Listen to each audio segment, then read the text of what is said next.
সকাল, কেমন আছো সবাই? মিতার ডেইলি ব্লগে তোমাদের সবাইকে স্বাগত জানাই।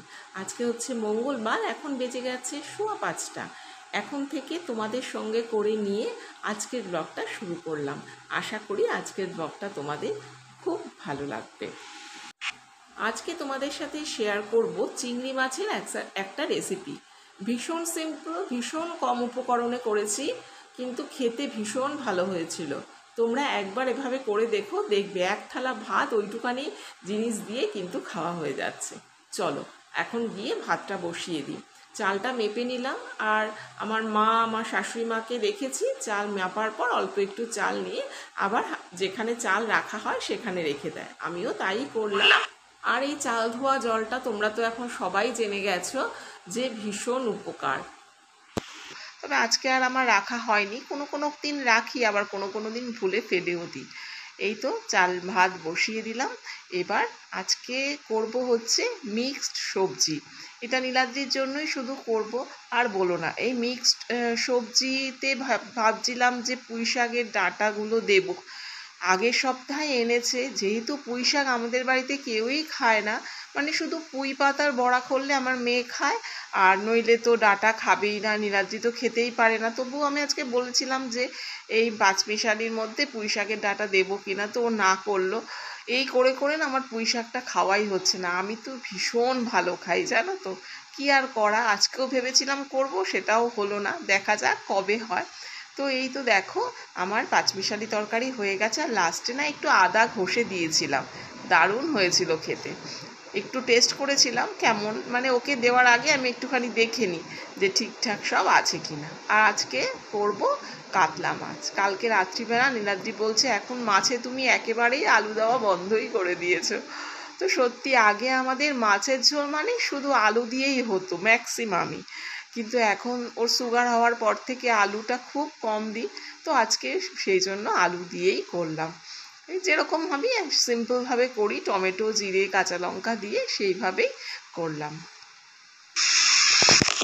রাতে যদি কাটাকাটিগুলো করা থাকে তখন দেখবে অনেকগুলো রান্নাই কিন্তু হয়ে যায়, মানে দুটো গ্যাসে বসিয়ে একটার পর একটা বসিয়ে পরপর হয়ে যায়। কিন্তু যদি কাটাকাটিটা না করা থাকে না, তাহলেই হয়ে যায় সমস্যা। কেটে তারপর রান্না করা খুব কিন্তু সমস্যা হয়ে যায়। রান্নার জিনিস গোছানো থাকলে কিন্তু রান্না করতে বেশি সময় লাগে না, তাই না? এই তো মাছের ঝোল, মানে মাছের ঝোলটা যে করব জল দিয়ে দিলাম, আর ওদিকে আমার ভাতটাও কিন্তু হয়ে গেছে। এবারে চালটা না ভীষণ মানে কম সময় লাগে। আর দেখলে ওখানে আমি শ্যামা চাল বসিয়েছি, আর এদিকে হচ্ছে কাঁকরোল ভাজা করছি, আর মাছটা ওই পাশের গ্যাসে বসিয়ে দিয়েছি। ঝোলটা ফুটে গেছে, আর এখানে মাছগুলোও দিয়ে দিচ্ছি। কাতলা মাছ কিন্তু আমার ভীষণ ভালো লাগে, রুই মাছ থেকেও আমার কাতলা মাছটা বেশি ফেভারিট। তো কাতলা মাছটা আমাদের বাড়িতে কমই আনা হয়, কারণ নীলাদ্রির তো এই বড় মাছ খাওয়া বারণ, সেই জন্য কমই আনি। তবে আমরাও তো এখন বয়সের দিকে যাচ্ছি, বলো, তো মাছ না খাওয়াই ভালো, তাই না? সেই জন্য কাতলা মাছটা খুব কমই আনে, রুই মাছটাই ম্যাক্সিমাম আনা হয়। তো এখন রান্না হয়ে গেছে, এখানে পাঁচমিশালি তরকারি, উচ্ছে সেদ্ধ, মাছের ঝোল আর কাঁকরোল ভাজা। তো নীলাদ্রি অফিসে বেরিয়ে গেছে, এখন প্রায় বাজে 8টার মতো। আমি এসেছি ছাদে। কি বলো তো, কালকে জামা কাপড়গুলো ধুয়ে নিয়ে না বারান্দায় মেলেছিলাম। এবার বারান্দায় তো বেশি জায়গা নেই, আর জামা কাপড় হয়ে গেছে বেশি, মানে টান টান করে মেলতে পারিনি। তো আজকে দেখলাম একটু সকালবেলা আলো আঁধারি রয়েছে, মানে মেঘ আছে আকাশে, আবার মানে সূর্য মামাকেও দেখা যাচ্ছে। তো ভাবলাম যাই দিয়ে আসি, ছাদে দিয়ে আসি জামা কাপড়গুলোকে টান টান করে মেলে 1 ঘন্টার মতো সময় পেলেই একদম শুকিয়ে যাবে। কিন্তু না, মনে ভয়ও করছে যে এই যে দিলাম, হঠাৎ না আবার বৃষ্টি নামে। এই দেখো, দেখেছো কিরকম কালো করেছে, আবার সূর্যি মামাকেও দেখা যাচ্ছে। কি আর করা যাবে, অনেক ভয় নিয়ে দিয়ে আসলাম যে যদি বৃষ্টি নামে দৌড়ে গিয়ে তখন নিয়ে আসতে হবে, আর কি করা। তো আকাশটা দেখতে কিন্তু সত্যিই ভীষণ ভালো লাগছে। এই সকালবেলা উঠে যদি একটু মানে ছাদে আসা যায়, সত্যিই ভীষণ ভালো লাগে। ছাদ থেকে নিচে চলে এসেছি, আর দেখো এই আলমারির ওপরটা আজকে আমি একটু পরিষ্কার করব। কারণ কি বলো তো, যখন এই আলমারিটা এখানে রেখেছিল আর কি, যে মিস্ত্রিরা রেখেছিল, আমি বলার আগেই ওরা সেট করে দিয়েছে। ওপরটা যে আমি একটু পরিষ্কার করে দেব তার আমার উপায় হয়নি, ও তাড়াহুড়ো করে দিয়ে দিয়েছে। তো অনেক দিন ধরেই সত্যি কথা এখানে রাখা হয়েছে, আলমারিটা মোছা হয়, আর ওপর দিকটা আর মোছা হচ্ছিল না। তো আজকে আমি ফাইনালি ভেবেছি আজকে মুছবো, কিন্তু একটা কথা খেয়ালই নেই, বলে অম্বুবাচীর সময় এরকম ঝাড়াঝাড়ি করতে নেই। তো আজকে আমার ভুলই হয়ে গেল।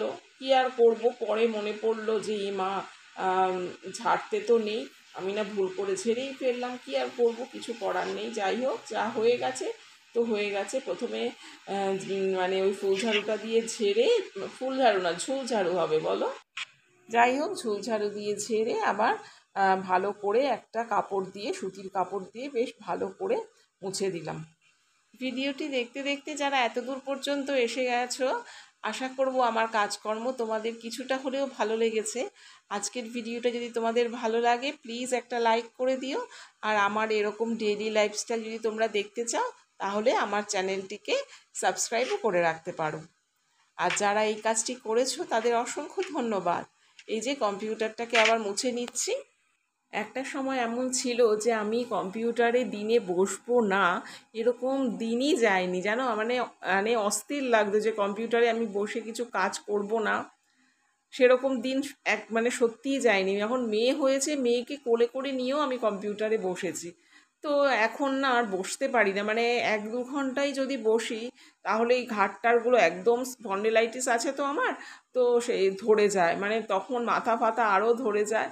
তো এখন ভাবি মানে মানুষের জীবন কত কিভাবে পরিবর্তন হয়, একটা সময় যেটা এসেনশিয়াল ছিল আমার, মানে যেটাকে আমি এত ভালোবাসতাম, কম্পিউটারে বসে কাজ করব এটাকে এত ভালোবাসতাম, সেটাকে এখন আমি বসতেই পারছি না। কি আর করব বলো, যখন যেরকম তখন সেভাবে মানিয়ে নিতেই হয়, এটাই জীবন, তাই না? আমার টেবিল ক্লথ সবগুলোই খুব পুরনো হয়ে গেছে, সেই জন্য আর পাচ্ছি না, পুরনোগুলো না পাতলে ভালো লাগে না। তার থেকে ভাবছি যে টেবিলগুলোকে ভালো করে মুছে পরিষ্কার করে রাখবো, সেটাই ভালো লাগে। পুরনো রং চটা হয়ে গেলে আমার একেবারেই দেখতে ভালো লাগে না। তো ইচ্ছে আছে সবগুলোর মানে প্রত্যেকটা টেবিলে নতুন কভার কিনবো। তো হচ্ছে না, এখন যাওয়া হচ্ছে না, তো এক সময় গিয়ে কিনে আনবো। আর এই যে এটা দেখছো, কি বলবো, পেনদানি, এটা নীলাদ্রিকে একজন গিফট করেছে, বেশ সুন্দর সোবার বেশ। আর আজকে এই বেসিনটাকেও পরিষ্কার করে নিই। তো একদিন বাদে একদিনই মোটামুটি বেসিন পরিষ্কার করি। আগে কি করতাম বলো তো, প্রতিদিন রাত্রিবেলা ঘুমোতে যাওয়ার আগে পরিষ্কার করে নিতাম, তবে শীতকালটায় হতো না। তো এখন একদিন বাদে একদিন করি। আগে কি ছিল বলো তো, সাদা ছিল তো, মানে প্রতিদিন যদি পরিষ্কার না করতাম আমার নিজেরই জানি কেমন লাগতো। তো এখন ব্ল্যাক কালার অতটা বোঝা যায় না, তবুও আমার মনে হয় বেসিন প্রতিদিন রাত্রিবেলা একবার করে পরিষ্কার করে, বা স্নান করতে যাওয়ার আগে একবার করে পরিষ্কার করে তারপরে যাওয়াটা ভালো। বেসিনটা পরিষ্কার পরিচ্ছন্ন থাকলে মুখ টুক ধুতেও ভালো লাগে। অনেক জায়গায় গিয়ে দেখি এত বেসিন অপরিষ্কার, মানে হয়তো বেসিনটা খুব সুন্দর লাগিয়েছে কিন্তু এত অপরিষ্কার, মুখ ধুতেই ভালো লাগে না। তো যাই হোক, আমি এটাকে পরিষ্কার করে নিয়ে তারপর স্নান করে তারপর পুজো দিয়ে নেব। মাঝে আরও অনেক কাজ করেছি, সেগুলো তো তোমাদের সাথে শেয়ার করাই হয়নি। আর কিছু কাজ তো আমি প্রথমে শেয়ার করেছিলাম, মানে যখন ভিডিওটা এডিট করছি তখন দিয়েছিলাম, কিন্তু ভয়েস ওভার তখন দিতে যাচ্ছি তখন দেখছি অনেকটা বেশ বড় হয়ে যাচ্ছে, অনেকগুলো কাটতেই হলো। যাই হোক, প্রতিদিন তো আর সব কাজ দেখানো সম্ভব নয়। আর ভয়েস ওভার দিতে বসেছি, আর বলো না, এত ট্রেন যাতায়াত করছে, বারে বারেই আমাকে অফ করতে হচ্ছে। আজকে হয়তো ঠিক 9টার সময় আমি দিই, প্রতিদিন 9টার সময় দিতে পারবো কি না জানি না। এই যে সেলফটা আছে, সেলফটাকেও পরিষ্কার করে নিলাম। আর এইখানে মানে এত ফাঁকা ফাঁকা লাগছে জায়গাটা, আয়নাটা ছিল তো, আয়নাটা ভেঙে গেছে তো তোমরা জানোই। যাই হোক, এটা মানে দেখতে না এখন মানে কেমন জানি লাগছে। যাই হোক, আয়নাটাও কিনতে হবে, যেতে হবে অন্য, আমি ভেবেছি আর অনলাইন থেকে কিনবো না আয়না। আয়না কিনতে গেলে একদম দোকানে গিয়ে তারপরে দেখে তারপর আয়না কিনবো। এরপরে ঘর মুছে তারপর স্নান করে পুজো দিতে চলে এসেছি। পুজোটাও দিয়ে নিলাম। আজকে টিফিনের অত বেশি কিছু করব না। আম থাকলে তো কোনো চিন্তাই নেই, আমার মেয়েও রুটি আম খেতে বেশ ভালোবাসে, আমি মুড়ি আম খেতেও ভালোবাসি। আমার মেয়ে আমার মুড়ি আম অতটা পছন্দ করে না, রুটি দিয়ে আম দিয়ে খেতেও ভালোই বাসে। তো আম থাকলে শুধু রুটিটাই করা, ব্যাস তাহলেই আম দিয়ে দিয়ে দেওয়া হলো, ব্রেকফাস্টটাও ভালো হলো আর খাটনিও সত্যিই কম হয়ে যায়। তো চলো, মেয়েও ঘুম থেকে উঠে গেছে, ওকে ব্রেকফাস্টটা দিয়ে আসে, আমিও খেয়ে নেব। দুজনে এখন বসে একটু গল্পগুজব করে খাওয়া দাওয়া করে তারপরে নেক্সট কাজে হাত দেব। ভিডিওর প্রথমেই তোমাদের আজকে বলেছি আজকে একটা চিংড়ির রেসিপি তোমাদের সাথে শেয়ার করব। চলো কিভাবে করি আজকে তোমাদের দেখাই। দেখো, গ্যাসে কড়াই বসিয়েছি, তেল দিয়ে দিয়েছি। তেল গরম হওয়ার পর আমি এটা গাঁটি কচু এইভাবে মানে চাকা চাকা করে গোল গোল করে কেটে নিয়েছি। এর মধ্যে দিয়ে দিচ্ছি এখন লবণ আর একটু হলুদ। লবণ আর হলুদ দিয়ে দেওয়ার পর এটাকে বেশ ভালো করে নাড়াচাড়া করে দিচ্ছি। এবার এটার মধ্যে ভালো করে নাড়াচাড়া করে এবার এটার মধ্যে অ্যাড করব হচ্ছে কাঁচা লঙ্কা কুচি। এটা যদিও আগেও দেওয়া যেত, তো আমি আগে ভুলে গিয়েছিলাম দেখে দেইনি। যাই হোক, এখন এটাকে একটু নাড়াচাড়া করে তারপরে এর মধ্যে কাঁচা লঙ্কা কুচিটা সাইড করে দিয়ে দিলাম, মানে গাঁটি কচুগুলোকে সাইড করে নিয়ে কাঁচা লঙ্কাগুলোকে দিয়ে অল্প একটু লবণও দিয়ে দিয়েছি যাতে না ছিটকবে না, দিয়ে তারপর ভালো করে নাড়াচাড়া করে দিলাম। এবার এর মধ্যে দিয়ে দিলাম চিংড়ি। একটু তেল কম লাগলো সেই জন্য আর একটু তেল দিয়ে দিলাম। চিংড়িগুলোকেও এবার বেশ ভালো করে নাড়াচাড়া করে দিচ্ছি। আর সাইডেই আমি ওই গাঁটি কচুগুলোকে রেখে দিয়েছি, যেহেতু দেখছি জায়গা রয়েছে সেই জন্য আর গাঁটি কচুগুলোকে নামাইনি। তোমরা ইচ্ছে করলে নামিয়েও তারপরে চিংড়িগুলোকে ভাজতে পারো। এক্ষেত্রে আমার গাঁটি কচুগুলো যেগুলো ভাজা খুব একটা হয়নি সেগুলো কিন্তু ভাজা হয়ে যাচ্ছে। যাই হোক, চিংড়িটা অল্প হালকা ভাজার পর আমি গাঁটি কচুর সাথে একসাথে বেশ ভালো করে মিক্স করে দিলাম। একদম কম উপকরণে হয় কিন্তু ভীষণ টেস্টি হয়। দেখো, ভালো করে ভাজা আমার হয়ে গেছে। এবার চিংড়ি মাছ আর গাঁটি কচুগুলোকে নামিয়ে রাখলাম একটা প্লেটে। এবার এটাকে একটু ঠান্ডা করব, একটু না বেশ ভালো একদম পুরো ঠান্ডা করব। এবার গাঁটি কচু আর চিংড়ির মধ্যে অ্যাড করব হলো লেবুর রস। এখানে আমি হাফ লেবু দিয়েছি। আমার যে লেবুটা নিয়েছিলাম সেটা ছোট ছিল, সেই জন্য হাফ দিয়েছি, তোমরা পরিমাণটা দেখে নেবে। এবার সমস্ত উপকরণগুলো একটু ভালো করে নাড়াচাড়া করে হাত দিয়ে নাড়াচাড়া করে নিয়েছিলাম, একটা মিক্সিং জারে দিয়ে দিলাম। আর ভালো করে এটাকে পেস্ট করে নিলাম। ভালো করে পেস্ট করা মানে একদম কাদা কাদা না, আর জল কিন্তু দেওয়া যাবে না, এমনি এটাকে পেস্ট করতে হবে যাতে একটু খোঁচা খোঁচাগুলো থাকে, তাহলেই কিন্তু খেতে ভালো লাগবে। এই দেখো, আমি নামিয়ে দিয়েছি। খেতে অপূর্ব হয়, শুধু এটা দিয়ে তোমরা এক থালা ভাত খেতে পারবে, কথা দিচ্ছি। তোমরা এভাবে একবার করে দেখো। এখন বেজে গেছে 9টা, অনেকক্ষণ বাদে এলাম।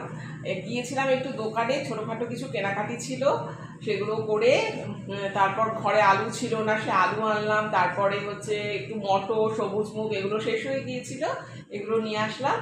আর একটু ফুচকা নিয়ে আসলাম, আসার সময় প্ল্যান করেই গিয়েছিলাম। তো মেয়েকে বললাম ওখানে দাঁড়িয়ে খাবি না বাড়িতে এসে খাবি? বললো না, বাড়িতে এসেই খাবো, আরাম করে ফ্যান চালিয়ে বসে তারপরে খাবো।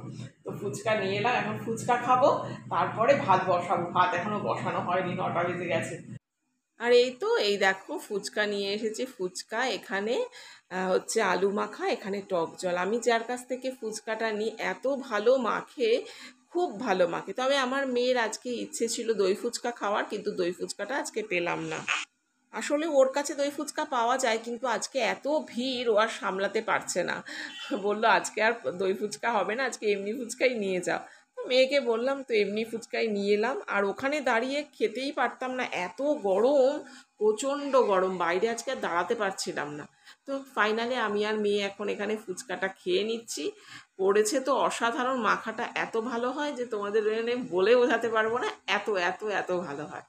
তো চলো বন্ধুরা, ফুচকা খেতে খেতে আজকের ব্লগটা কিন্তু শেষ করব। আজকের ব্লগটা তোমাদের কেমন লাগলো জানাবে কিন্তু কমেন্ট করে। আর তোমরা কে কোথা থেকে আমার এই ব্লগটা দেখছো সেটাও জানাবে। তো চলো বন্ধুরা, আজকের মতো তোমাদের কাছ থেকে বিদায় নিচ্ছি। তোমাদের সাথে দেখা হবে নেক্সট ভিডিওতে। সবাই ভালো থেকো, সুস্থ থেকো, ধন্যবাদ।